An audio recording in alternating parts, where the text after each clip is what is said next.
Camaradas, ¿quién está esta noche en el gimnasio ortográfico? Voy a leerles un poquito, nomás, para que se den un quemón, camaradas. Denme un segundo, voy a beber agua porque yo hablo mucho, me da sed. Esta noche tenemos a Enrique Alfaro Llarena. ¿Quién es Enrique Alfaro Llarena? Puede que usted se esté preguntando. Enrique Alfaro Llarena es escritor, editor, corrector, redactor y traductor. Ha colaborado en diversas instituciones y editoriales y en la edición de más de 400 libros. ¿Escucharon eso, camaradas?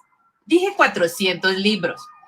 ¿De qué tipo? Académicos, divulgación científica, texto, ensayo, narrativa, viajes y también infantiles. ¿Por qué no? ¿Qué tal? Ha publicado artículos y ensayos en diversos diarios y revistas sobre cine, música y literatura. Fue director editorial de la colección literaria La Escritura Invisible de Editorial Terracota. Y si quieren leer un poco de lo que él escribe, que es increíble, deja constancia de su asombro por el mundo en el blog Cuaderno de Bitácora de lo casi inadvertido en enriquealfaroyarena.blogspot.mx. ¡Chan, chan, chan! Entonces, camaradas, el día de hoy podemos hacerle todas nuestras preguntas a nuestro querido Enrique, que ha estado al frente de una colección editorial, que ha tenido que dictaminar, que ha leído muchísimos textos, que ha tenido que elegir.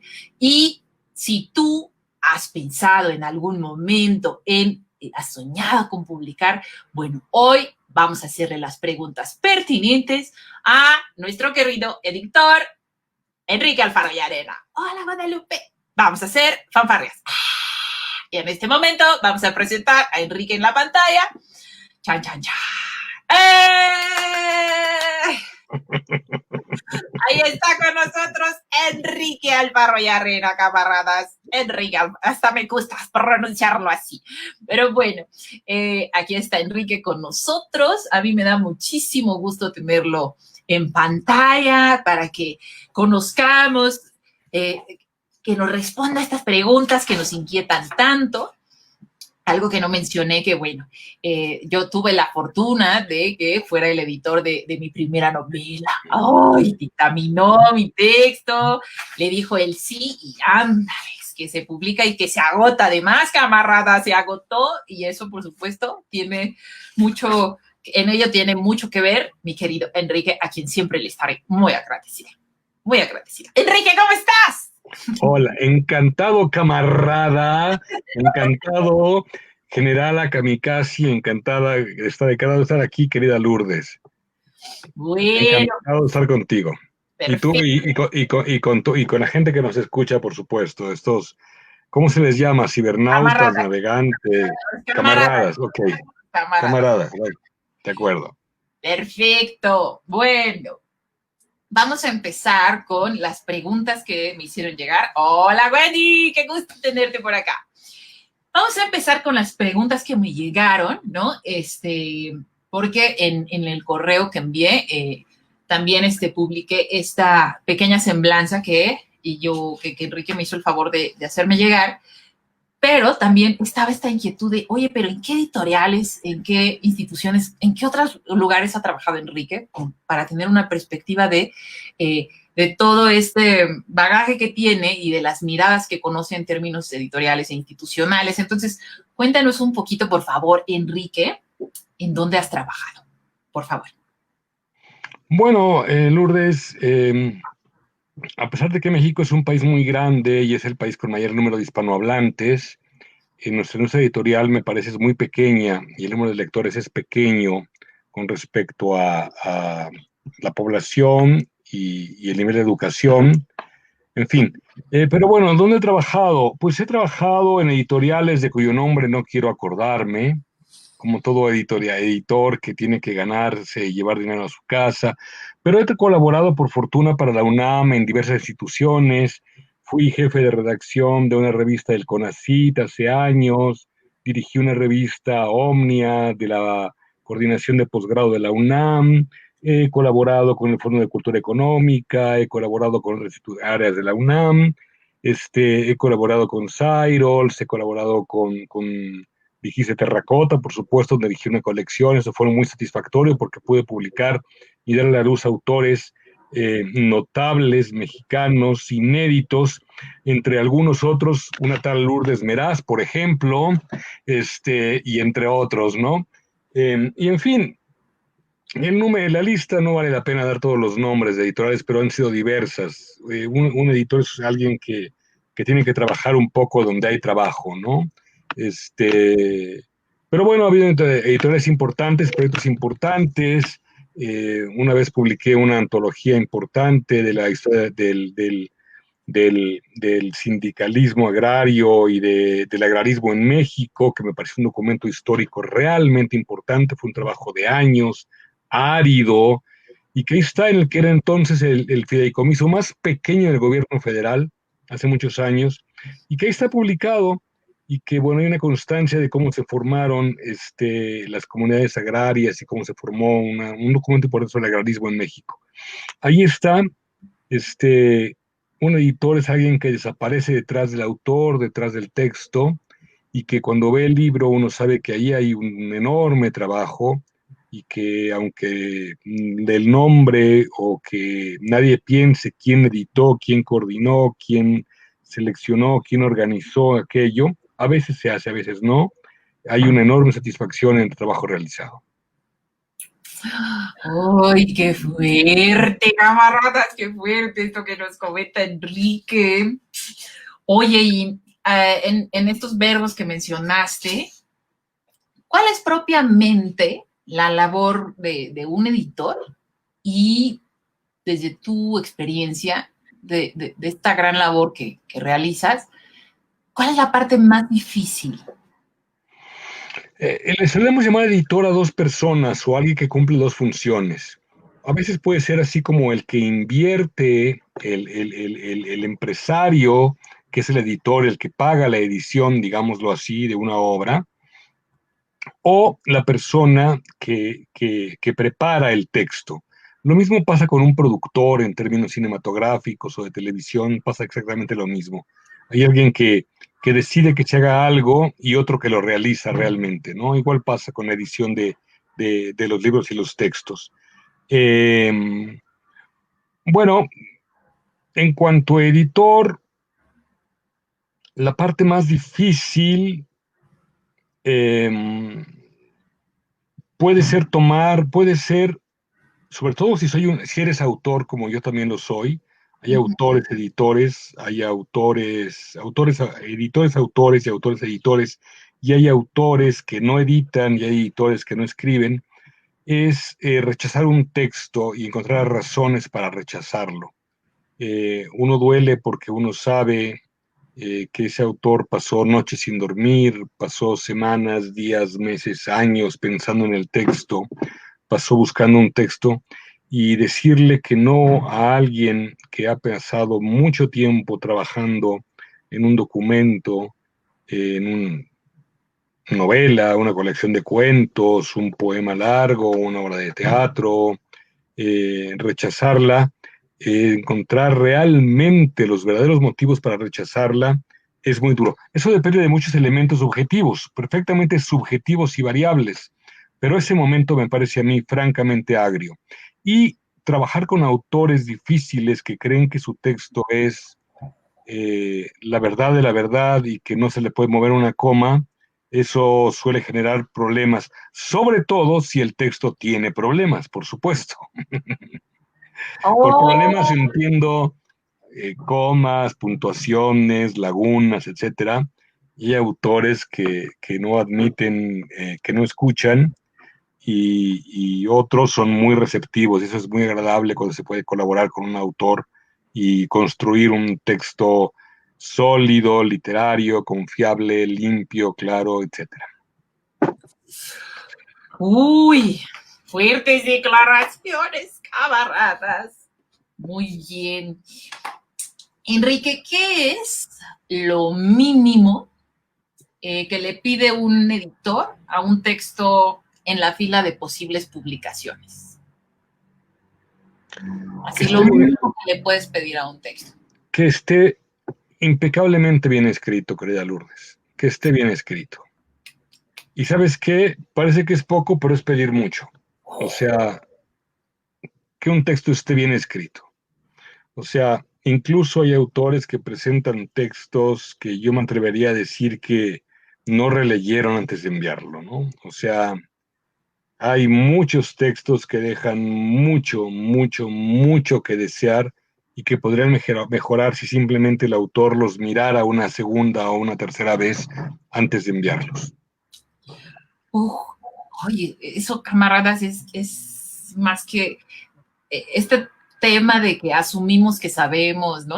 Asumimos No, que no, ya... no, eso es otra cosa. No, no, no, yo no digo, no me meto con la imaginación, no me meto con la historia, no me meto con la sabiduría del historiador, de la historiadora, del arte, o del general, del científico, lo que sea, pero envían textos con una serie de deficiencias que realmente dejan mucho, mucho que desear, aunque sean expertos en su tema y haya una imaginación, e incluso haya giros literarios y haya momentos notables en el texto que al final de cuentas han sido textos que no alcanzaron su máxima potencia, sí, claro, su máxima realización, sí. Sí, Sí. yo me refiero porque a mí, yo me he topado mucho con esta objeción de, pero si yo ya hablo español, o sea, ¿para qué perfección? Si yo ya sé escribir español porque hablo español, pues ya con eso. Y no, yo me acuerdo una amiga muy querida que también escribe, pone en su currículum casi como así lo primero que pone, o en sus semblanzas, se presenta como sé leer y escribir. Ok. ¿No? O sea, que es como lo mismo, Contratada. pero con... Con, sabe leer y escribir, contratada. Sí, sí, sí, qué fuerte. Ay, oye, y nos contabas, ¿no? Y bueno, hago un paréntesis, camaradas, aquí tienen que aprovechar, camaradas, porque me costó mucho trabajo hacerme un espacio en la agenda de Enrique. Tienen que aprovechar para hacer sus preguntas si tienen preguntas. Entonces, yo aquí le estoy echando un ojo a la barra de comentarios, pero yo creo que están un poco como yo, escuchando las verdades así del, ¡ay, nanita! Pero bueno, nos comentabas, Enrique, de este tema de lo doloroso que es rechazar un texto, ¿no? Sí, sí. Mira, hay un libro de Italo Calvino que se llama Los libros de los otros, una colección de cartas que enviaba a los autores, sobre todo rechazados.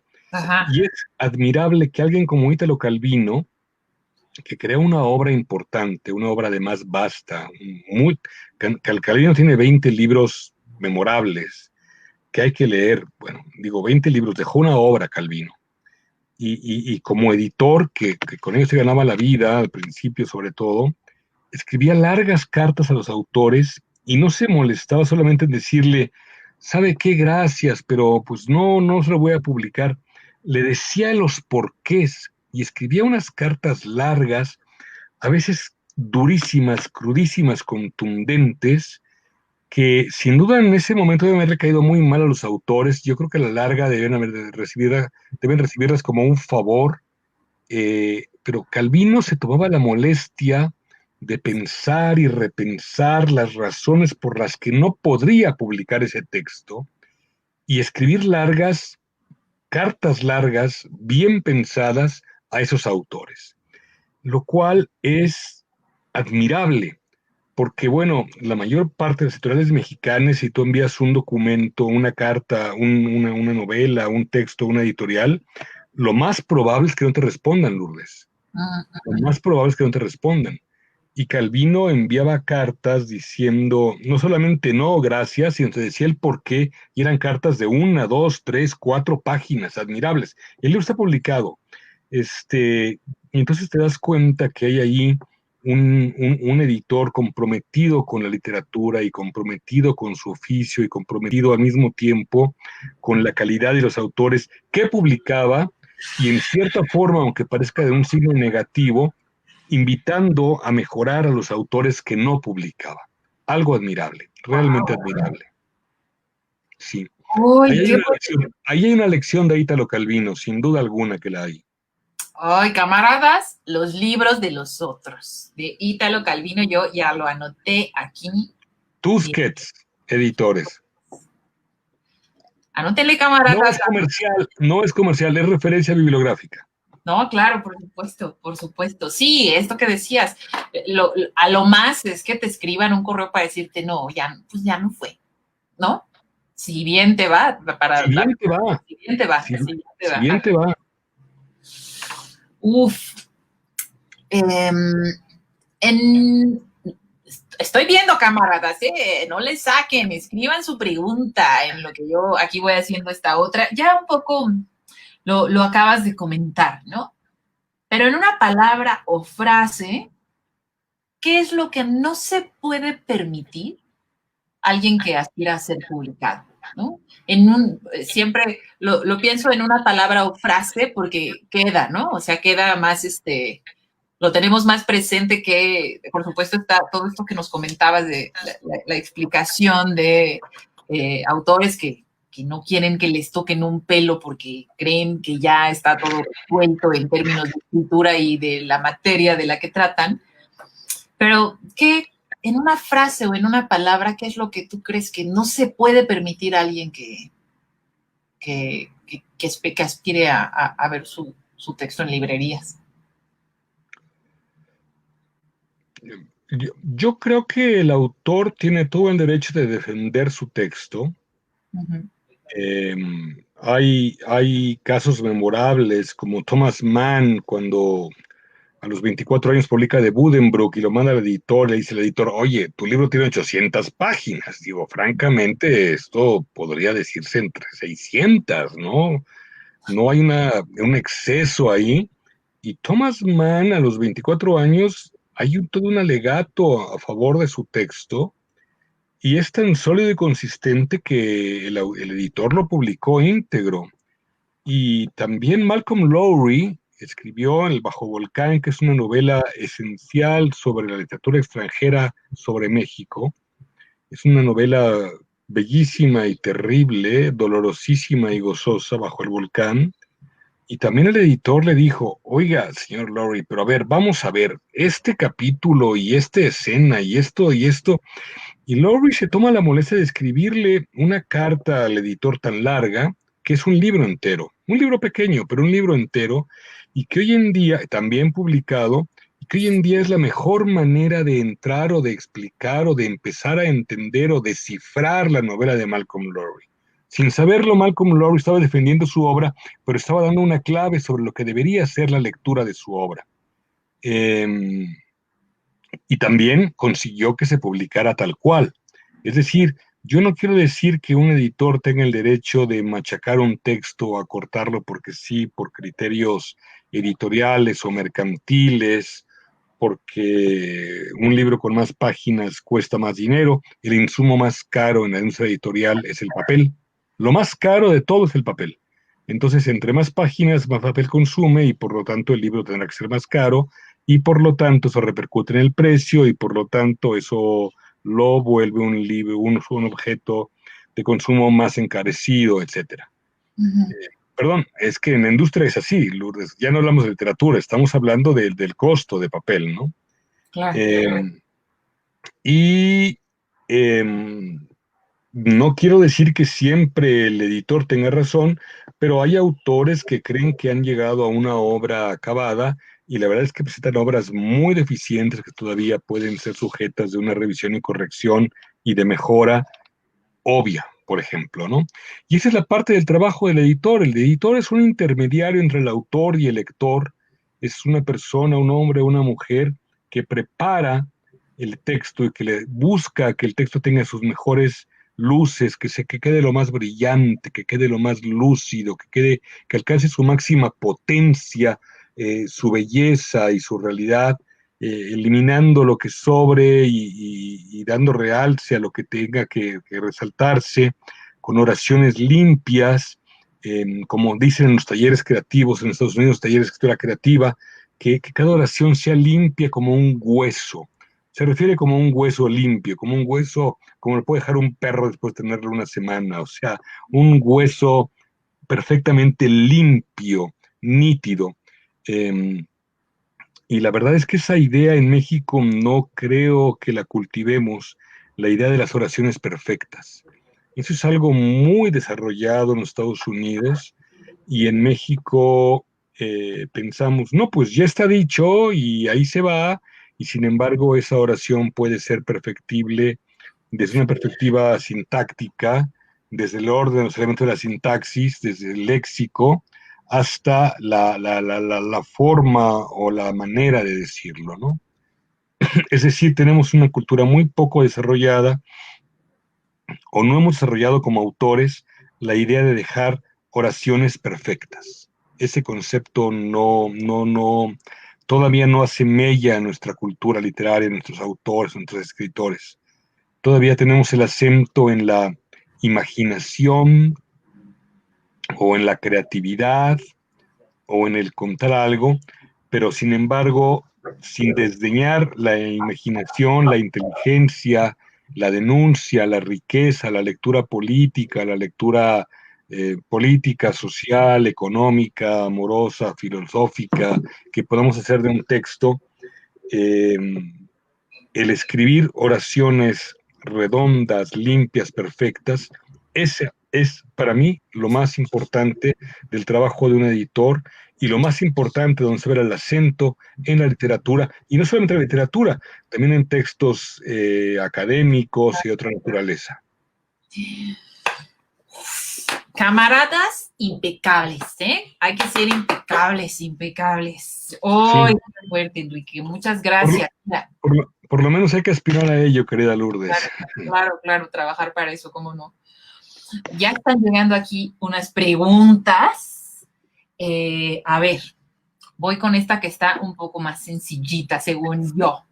Ahí está. Diana, mi querida Diana Quiroz, pregunta, ¿cómo llegas a ser editor? Bueno, hay dos caminos. Hoy en día se empieza a profesionalizar el oficio, hay diplomados y hay cursos en línea, y creo que hay universidades que empiezan a ofrecer una profesionalización del oficio, pero la verdad es que, bueno, yo me hice, y como toda la gente de mi generación y otros menores que yo, a fuerza de trabajar textos y machacarlos y limpiarlos, y trabajando pues en editoriales, revistas, diarios, etcétera, ¿no?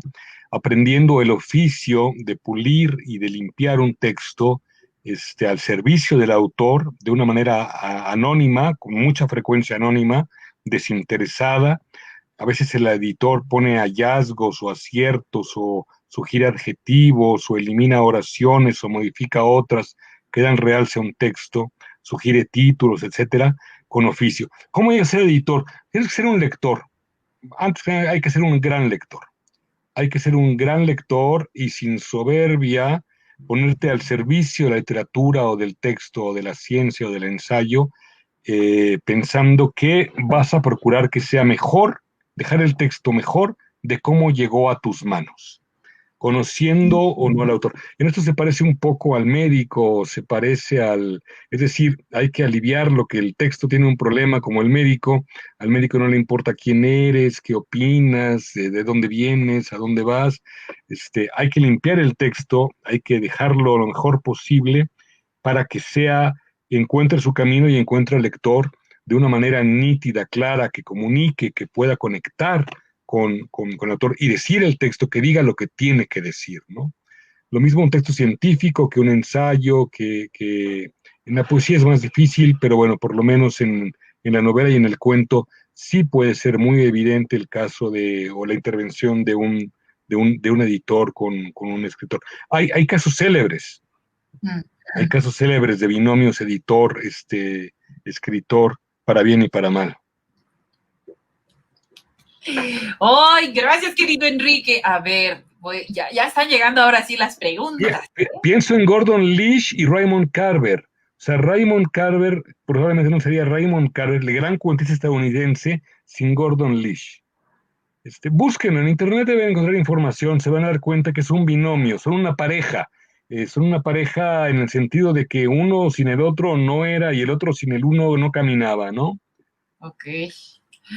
Ok, muy bien. A ver, esta pregunta de Claudia Marín Clan. ¿Cómo podemos identificar que nuestros temas son potentes para publicar?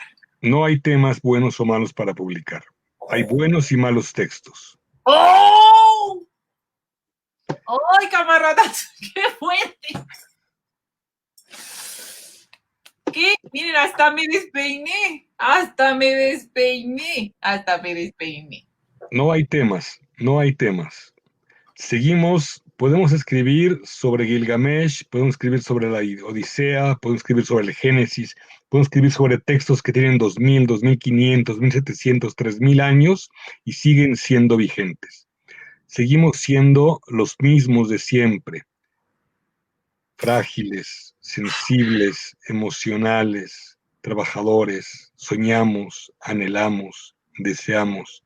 La sexualidad, la vida, la muerte, la familia, la injusticia, el desorden, el bienestar, la imaginación, el cosmos, el universo, nos siguen moviendo exactamente el honor, etcétera. Lo que quieras decirme, podemos encontrarlo ya en textos de hace 2000 años, 3000 años. No hay temas. El problema es cómo abordar, cómo acercarte a esos temas. Ese es el punto. Ok. Vamos, Oye, te lo voy a decir de otra manera, Lourdes. venga.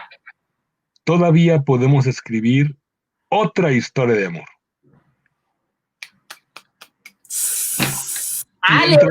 Y dentro de 6 meses o un año te puedo decir, todavía podemos escribir otra historia de amor.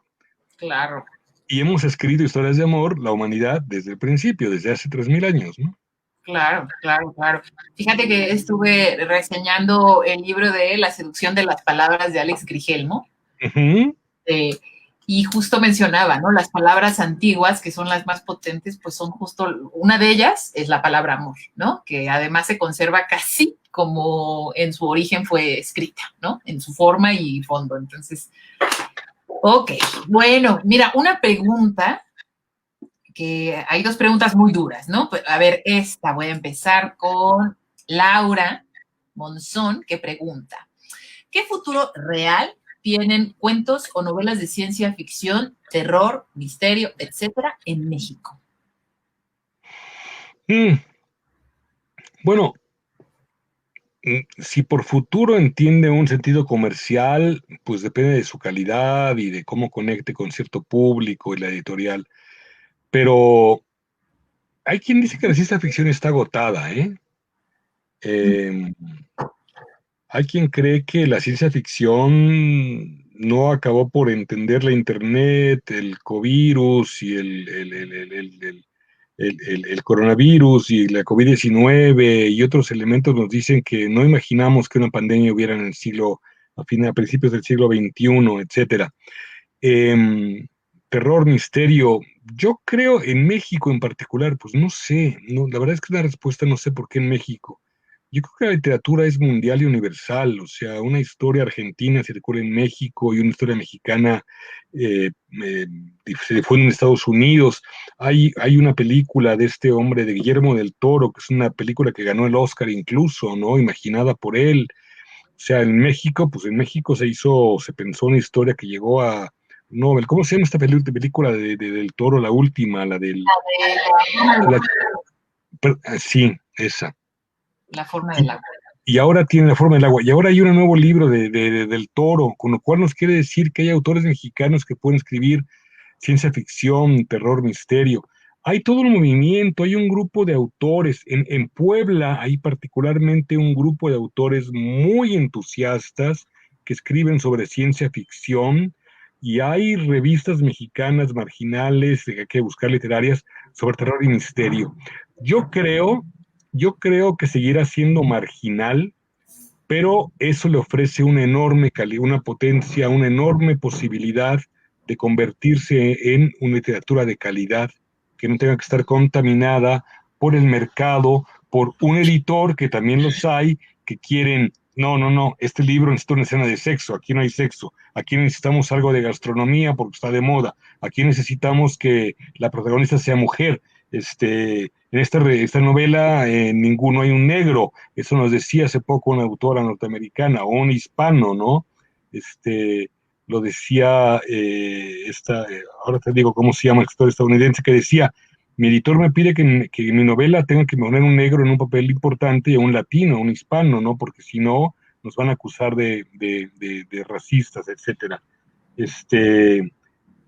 Lionel Shiver, búsquenla, es la del libro Lionel Shiver, es un escritor espléndido estadounidense y que es una mujer que no tiene pelos en la lengua y que denuncia que los editores te pidan que haya toda una cuota de sexo, terror, mexicanos, hispanos, latinos, etcétera, en Estados Unidos en una novela para que sea hoy socialmente aceptada.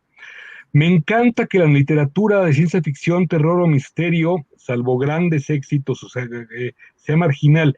Eso quiere decir que se conservará intacta, que se conservará pura, que se conservará vigorosa. El problema es no ganar dinero. Mira, la foto, la fotografía, ¿cómo se llama? Le llaman esto el avatar, es de la película esta de Hitchcock, ¿no? Me encanta. Es que, mira, lo que te quiero decir, Lourdes, es que por fortuna la poesía no vende. O sea, si la poesía vendiera, ya se hubiera convertido en una porquería como los premios estos grandes, donde se sabe ya, antes de que traigan el premio, se sabe quién ganó, se convertiría en, si la poesía vendiera, pues ya la anunciaría American Express, ¿no? O sea, el premio American Express a la poeta del año, ¿no? O sea, por fortuna no vende, por fortuna no vende y eso le permite mantenerse limpia y pura. No que me interese una pureza intocable, virginal, a todo. Sin embargo, pero no contaminada por un mercantilismo feroz, absurdo, como ha sido la novela comercial. ¿Cuál es el futuro? Horrible para la ciencia ficción, el terror y el misterio en México. Es horrible, pero por lo tanto habrá un buen puñado de necios con talento que seguirán escribiendo y manteniendo viva la ciencia ficción, terror y misterio. Si quieren vivir de eso, allá estamos en problemas. Pero me encanta que no tenga futuro, porque lo seguirán cultivando como géneros y habrá espléndidos libros que no esperen más que la satisfacción de los lectores. Ay, Laura, he ahí la respuesta a la pregunta, porque bueno, en algún momento tuve contacto con Laura y hablaba, me comentaba, híjole, es que el terror, ¿no? Y ella, entiendo, le gusta escribir este género, ¿no? Entonces me parece que la respuesta de Enrique, si bien puede dejar con un poco de zozobra, también me parece muy luminosa. Yo espero que a ustedes también les parezca así, camaradas. Claro, no descarto que haya un libro que encuentre un público y que salga al mercado y que tenga cierta difusión, lo cual celebro. Los libros están para leerse y difundirse, por supuesto, ¿no? Pero como géneros, me encanta que sean marginales porque podrán seguirse al margen del mercado y al margen de tendencias y motivaciones mercantilistas del mercado, editores y otros. Ok. A ver, tenemos más preguntas. Hay hartas preguntas. De Marina Escalona, ¿dónde entra el corrector de estilo y qué relación tiene con el editor? A veces el corrector de estilo y el editor son la misma persona. Sí. A veces son la misma persona. De hecho, un corrector se convierte en un editor. O sea, un corrector es un editor, es alguien que prepara el texto, que limpia el texto, que se pone al servicio del texto, no del autor. El autor puede conocerlo, puede no conocerlo, puede caerle mal, puede estar vivo, puede estar muerto, puede estar en otro lado del mundo. El corrector de estilo trabaja para limpiar un texto y dejarlo lo mejor posible para el lector. El editor puede ser el señor, señora, el hombre, mujer que trabaja en una editorial o que está en un escritorio aceptando textos y que a veces le pide a alguien que lo corrija, que limpie el otro, a veces desde cuestiones muy elementales como desde una ortografía, que ponga tildes y comas y puntos donde van, que ordene el texto en capítulos, en secciones, que organice un índice, que haga, en fin, todo un trabajo editorial, o a veces que lo organice simplemente porque aquello es un caos de documento, ¿no? Pero con frecuencia el corrector de estilo y el editor pueden ser la misma persona o pueden trabajar codo a codo. Es decir, si el editor no trabaja el texto, su primer colaborador es el corrector de estilo. Ok. Ok, muy bien. Nos saluda, mira, aquí te digo, mira quién está aquí, Mari Carmen Graue. ¡No! Cariño para los que está ¡Qué linda! ¡Qué linda sorpresa! Les comento rápido, camaradas, para que vean por qué nos emocionamos. Mari Carmen es una amiga muy querida. Ella es invidente, toca el violonchelo, es una artista excepcional. Y yo tuve la gran fortuna de conocerla y de tenerla en un taller de autobiografía, entre las cosas que hago, entre muchas otras cosas. Doy talleres de escritura autobiográfica para una que se llama DEMAC, y ella estuvo en los talleres y publicó su libro, y bueno, nuestro querido Enrique fue también su editor, entonces bueno, por eso nos emocionamos de tenerla aquí. Oye, Lourdes, Mari Carmen presenta virtualmente cómo es el mundo hoy, el próximo sábado, creo que el día 19, su libro. Sí, sí. Déjame ver, porque justo le decía, ahí luego hablamos, pero ese día tengo un inconveniente, pero voy a hacer todo lo posible para conectarme. Pero a tus 3 millones de seguidores invítalos, porque va a ser delicioso que conozcan el libro de Mari Carmen. Sí, sí, sí. Mari Carmen, por favor, en lo que hago otra pregunta, si nos puedes escribir los datos de la presentación. Es un libro breve, pero con mucha potencia, ya lo verán. Si no me equivoco, se llama Mirar Mirándome, ¿no? ¿Enrique? Sí, se llama Mirar Mirándome. ¿Sabes qué, Lourdes? Dígamelo, cantante. He editado 500 libros en mi vida y por fortuna los olvido. O sea, es horrible. La primera labor de la memoria es olvidar, decía Michel de Montaigne. Imagínate si recordara todos los nombres de todos los libros. Recuerdo mucho, por supuesto, pero no me puedo. A veces olvido los nombres de los libros. Olvido, no, es una cosa horrible. Pero creo que es afortunada al final. Pienso en el cuento de Borges, ¿no? En Funes, el memorioso. No podré recordarlos todos. Edito un libro y bueno, lo termino, y cuando mal que bien es hora de poner el punto final, pues ahí se quedó. Y luego, sí, recuerdas algo, escenas, momentos, recuerdas, pero imposible recordar todos los títulos. Yo no te puedo decir todos los libros que he editado ahorita, ni de lejos. Claro. Bueno, pero sí, nos comenta Mari Carmen que será justo Enrique, uno de los presentadores de su libro. Camaradas, tienen que estar ahí. Ojalá ahorita nos diga si va a estar en un Facebook Live, en qué, o en algún enlace. Aquí lo pongo para que ojalá puedan asistir.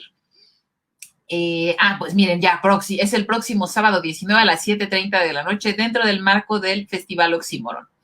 A Lourdes le compartiré la liga para que la comparta con todos. Camaradas, en la fanpage del Gimnasio Ortográfico, y por supuesto mandaré un correo haciendo invitaciones para que los camaradas que quieran saber de qué va este libro de Mari Carmen, que se llama Mirar Mirándome. Por favor, corrígeme, Mari Carmen, si me equivoco. Es una belleza. Continuamos con las preguntas, camaradas. Wendy Saldaña, una querida amiga, también nos pregunta, de todos los textos que has leído, ¿cuál es el que más te ha impactado y por qué? ¡Oh, qué pregunta tan difícil para ti, Enrique! Porque Enrique es un lector voraz, camaradas, muy voraz. Wendy, ¿no tienes otra pregunta más difícil? Mira, Wendy, cuando yo empecé a leer, cuando yo abrí la primera página de Rayuela a los 18 años, Rayuela de Cortázar, cambió mi vida. O sea, fue un impacto, no me he recuperado de ello. O sea, hace muchos años, y no me he recuperado de ello. Es decir, el efecto de encontrarme con Rayuela de Cortázar fue devastador para mi vida, devastador para mi escritura, muy formativo. Leí a Cortázar con pasión durante años. Durante mucho tiempo tuve que dejar de leerlo, no de una manera consciente. Luego me di que sí, y abrirme a otras literaturas, abrirme a otras cosas, porque Cortázar influyó en mí. Como bien dijo Gonzalo Celorio, los personajes de Cortázar no hacen nada, pero hay toda una manera cortázariana de escuchar un disco. Hay una manera cortázariana o rayeluesca de encender un cigarrillo. Yo dejé de fumar hace muchos años, pero cuando yo prendía un cigarrillo, lo prendía de una manera cortázariana hace años. Hay una manera cortázariana de mirar, hay una manera cortázariana de andar por la calle, hay una manera cortázariana de mirar la vitrina de una librería, ¿no? Hay una manera cortázariana de una mujer que camina por la calle. Hay una manera cortázariana de mirar la lluvia y de ver cómo se abre un paraguas. Hay una manera cortázariana de todo ello, y eso fue fundamental y esencial en la educación sentimental, literaria, amorosa de mi vida. Eso fue decisivo. Realmente el encuentro con Cortázar fue fundamental. Hay otros muchos textos esenciales en mi vida, por supuesto, pero te abro mi corazón, Wendy, y te cuento que cuando yo leía Cortázar a los 18 años, mi vida cambió y en cierta manera mi vida literaria, estética comenzó. Ok, sí, camaradas. La verdad es que Enrique es un experto en el tema Julio Cortázar. Me consta. Me consta. A ver, esta pregunta, oscura pregunta.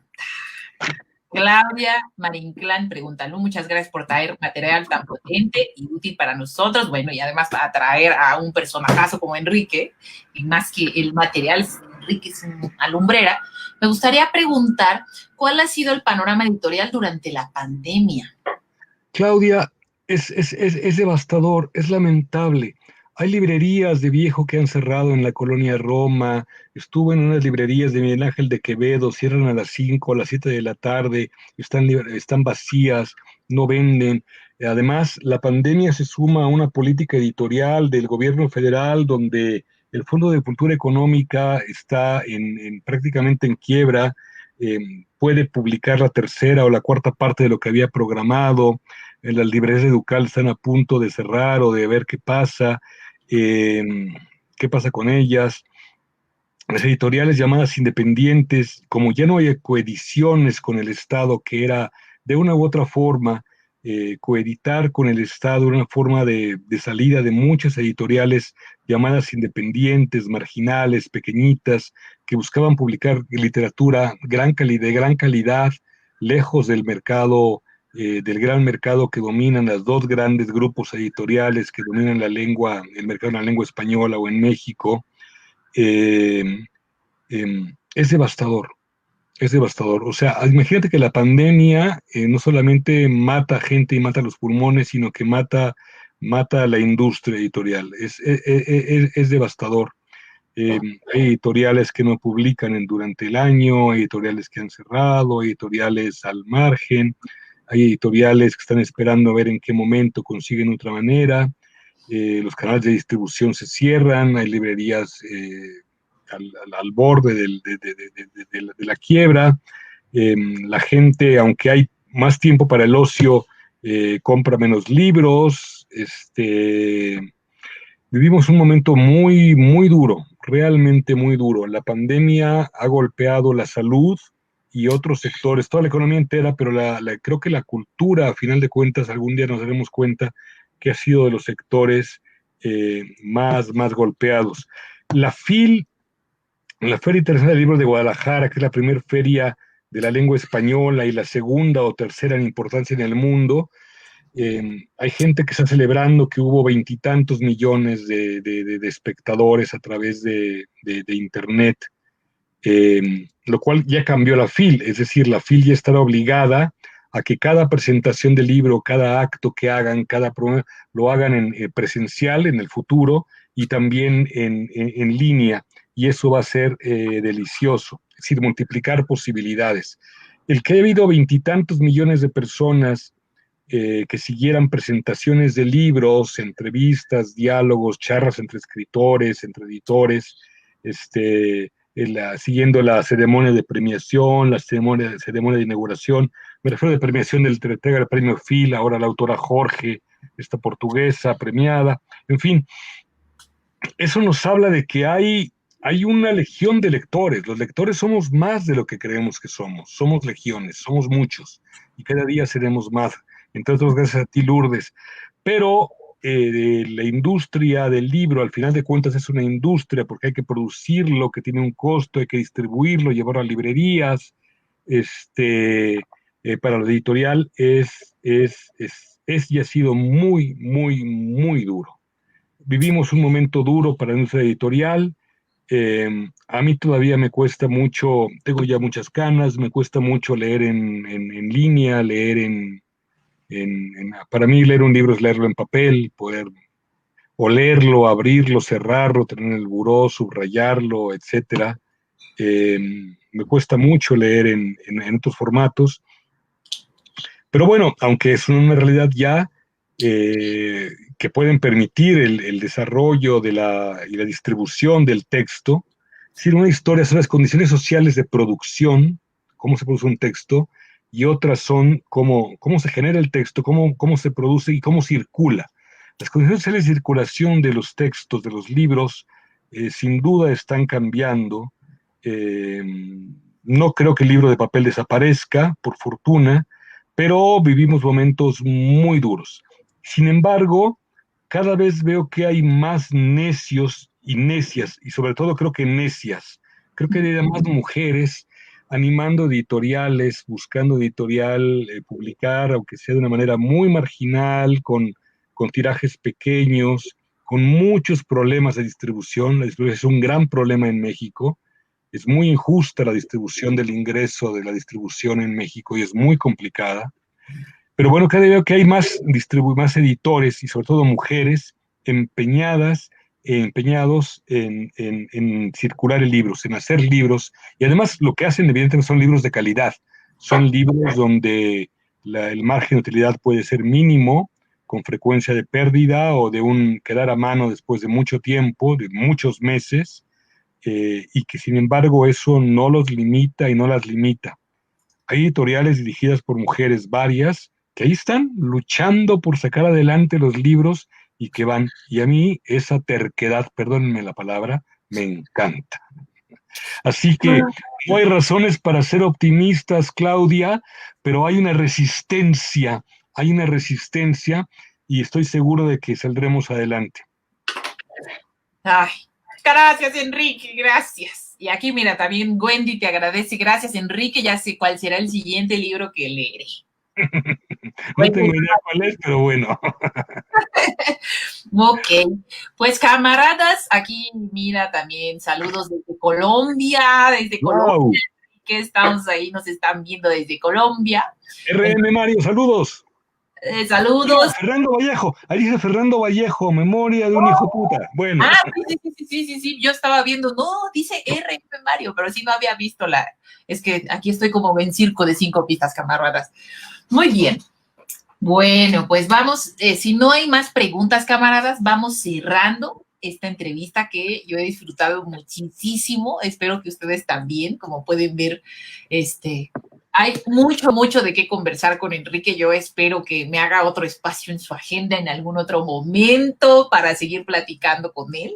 Como pueden ver, pues él tiene un gran bagaje y también hace círculos de lectura, ¿no? Entonces, ya les estaré avisando porque está organizando, sí, o sea, leer un libro un poco con el acompañamiento de Enrique, pues imagínense, ¿a poco no se les antoja? A mí sí, y yo creo que yo estaré allí, camaradas. Aquí tengo una pregunta más. Buena pregunta. ¿Qué recomiendas para aquellos que buscan publicar de manera independiente?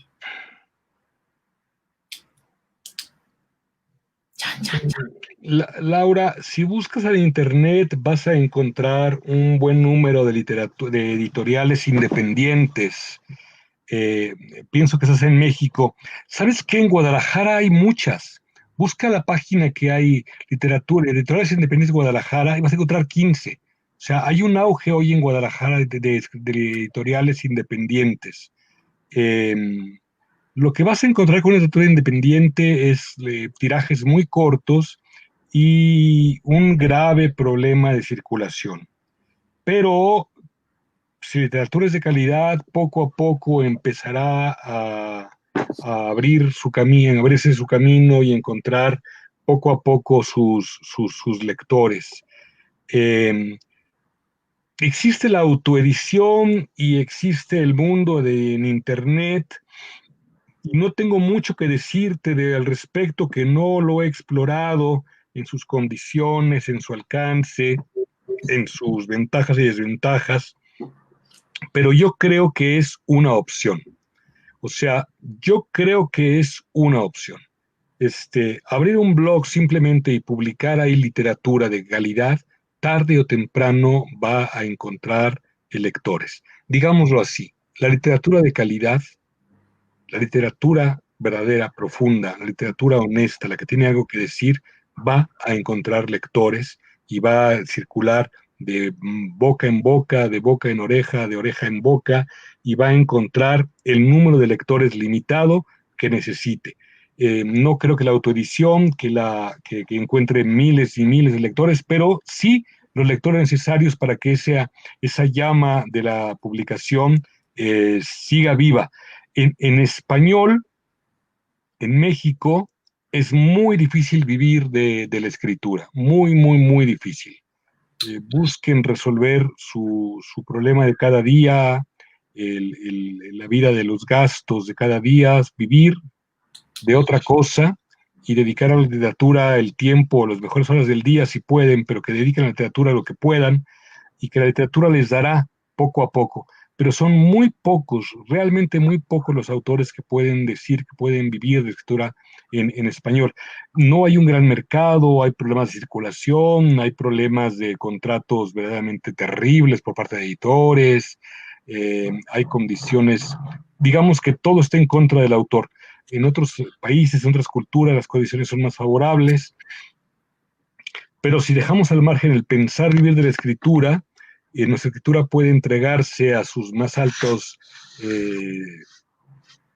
formas, placeres, circunstancias, verdades, valores, condiciones, libres de otros elementos de censura o de condiciones de editores que quieren imponer su opinión o sus criterios, y que a final de cuentas la literatura encontrará sus autores, perdón, sus lectores.